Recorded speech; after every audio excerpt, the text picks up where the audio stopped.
This is a reading from the poem of the Man God by Maria Valtorta, Volume 1, Episode 111. Return to the Jordan Ford near Jericho, 18th of February, 1945. I am surprised that the Baptist is not here, says John to the Master. They are all on the eastern bank of the Jordan, near the famous ford where the Baptist once used to baptize. And he is not even on the other bank, points out James. They may have caught him again, hoping to get another purse, remarks Peter. Those crooks of Herod certainly deserve the cross. We shall cross to the other side and ask, says Jesus. They do cross over, and they ask a ferryman of the other bank, does the Baptist no longer baptize here? No, he doesn't. He's at the border with Samaria. That is the state we are in. A holy man has to take shelter near the Samaritans to protect himself from the citizens of Israel. Why are we surprised if God abandons us? I am surprised at one thing only, that he does not make a Sodom and Gomorrah of the whole of Palestine. He does not because of the just people who are there, because of those who, although not yet completely just, are thirsty for justice and follow the doctrine of those who preach holiness, replies Jesus. Two, then, the Baptist and the Messiah. I know the former because I served him also here at the Jordan, ferrying some believers to him, without asking for any payment, because he says that one is to be content with what is just. I thought it was just that I should be satisfied with what I earned doing other jobs, and that it was unfair to ask to be paid for taking souls to be purified. My friends said that I was mad, but after all, since I was happy with the little I had, who could complain? On the other hand, I see that so far I have not died of starvation, and I hope that Abraham will smile at me when I die. You are in the right, man. Who are you? Oh, my name is a great one, and it makes me laugh because my only wisdom is concerned with oars. My name is Solomon. You possess the wisdom for judging that who cooperates to a purification must not corrupt it with money. I tell you that not only Abraham, but the God of Abraham will smile at you, as at a faithful son when you die. Oh God, is that true? Who are you? I am a just man. Listen, I told you that there are two in Israel. One is the Baptist, the other the Messiah. Are you the Messiah? Yes, I am. Oh, eternal mercy! But one day I heard some Pharisees say, Never mind. I do not want to foul my mouth. You are not what they said. Their tongues are more forked than vipers. Yes, I am, and I say to you, you are not very far from the light. Goodbye, Solomon. Peace be with you. Where are you going, Lord? The man is dumbfounded at the revelation and is speaking in a completely different tone. Before it was a good, natural person who spoke. Now it is an adoring believer. I am going to Jerusalem via Jericho. I am going to the tabernacles. To Jerusalem? You too? I am a son of the law, too. I do not repeal the law. I give it light and strength so that it may be fulfilled in a perfect way. But Jerusalem already hates you. I mean, the great ones, the Pharisees in Jerusalem. I told you that I heard. Leave them alone. They do their duty, what they think is their duty. I do mine. I solemnly tell you that until the hour comes, they will not be able to do anything. Which hour, Lord? Ask the disciples and the ferryman. The hour of the triumph of darkness. Will you live until the end of the world? No. There will be a more dreadful darkness than the darkness of the extinguished stars and of our planet, dead with all its inhabitants, and it will take place when men extinguish the light which is I. The crime has already been committed by many. Goodbye, Solomon. I will follow you, Master. No. Come to the Bel Nidrask in 3 days' time. Peace be with you. Jesus sets out amongst his pensive disciples. What are you thinking of? Do not be afraid for me or yourselves. We have passed through the Decapolis and Perea, and everywhere we have seen farmers working in the fields. In some places the land was still covered with stubble and couch grass, an arid, hard land, encumbered with parasitic plants, the seeds of which had been carried there from the desert waste by the summer winds. They were the fields of lazy and fast-living people. In other places the soil had already been turned by the plowshare, and stones, bramble, and couch grass had been cleared away by fire and man's toil, and what before was harmful, that is, the useless plants, was turned by the purifying fire and man's toil into good manure and useful fertilizing salts. The soil may have suffered because of the pain caused by the share that cut into it and rummaged through it, and because of the biting fire that scorched its wounds, but it will rejoice in spring, more beautiful, saying, Man tortured me to give me these rich crops which make me beautiful. And they were the fields of the willing people, and in other places the soil was already soft. Also the ashes had been cleared away.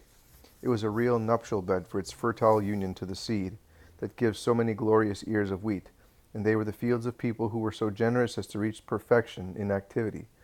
Well, the same applies to hearts. I am the share, and my word is the fire, to prepare men for the eternal triumph. There are those who, lazy or fast living, do not yet ask for me, do not want me, are satisfied with their vices and wicked passions, which look like green floral garments, and are instead bramble and thorns, which tear souls to pieces and tie them into faggots for the fire in Gehenna. For the time being, the Decapolis and Perea are like that, and are not the only ones. They do not ask for miracles, because they do not want my sharp word, nor the ardor of my fire. But their hour will come. In other places there are those who accept my sharp word and my ardor, and they think, it is painful, but it purifies me, and will make me productive of good deeds. They are the ones who, although they have not the heroism of acting, allow me to act. It is the first step on my way. And finally, there are those who help my work with their own continuous, diligent work, and they do not walk, but they fly on the way to God. They are the faithful disciples, you and the others scattered throughout Israel. But we are few against so many. We are humble against the mighty ones. How can we defend you should they wish to hurt you? My friends, remember the dream of Jacob. He saw an incalculable multitude of angels ascending and descending, a ladder that from heaven reached down to the patriarch. A multitude, and yet it was but a part of the angelical cohorts. Well, if even all the cohorts that sing hallelujah to God in heaven should come down to defend me when the hour comes, they will be of no avail. Justice is to be fulfilled. You mean injustice, because you are holy, and if they hurt you and hate you, they are unjust. That is why I say that the crime has already been committed by some. Who broods over thoughts of murder is already a murderer. Who broods over thoughts of theft is already a thief. Who over thoughts of adultery is already an adulterer. Who of betrayal is already a betrayer. The Father knows, and I know, but he allows me to go, and I go, because that is what I came for.